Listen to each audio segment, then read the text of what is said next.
Innalillahi wa inna ilaihi raji'un. Pada hari ini kita bersama-sama mengantar kepergian almarhum Kolonel Infanteri Muharvin.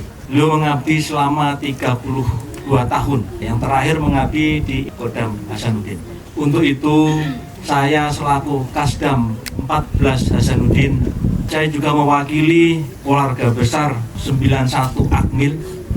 Saya kebetulan angkatannya beliau dan kebetulan sama-sama kecabangan infanteri, mengucapkan berbela-sungkawa yang sedalam-dalamnya atas kepergian beliau. Mudah-mudahan beliau diberikan tempat yang terbaik, amin.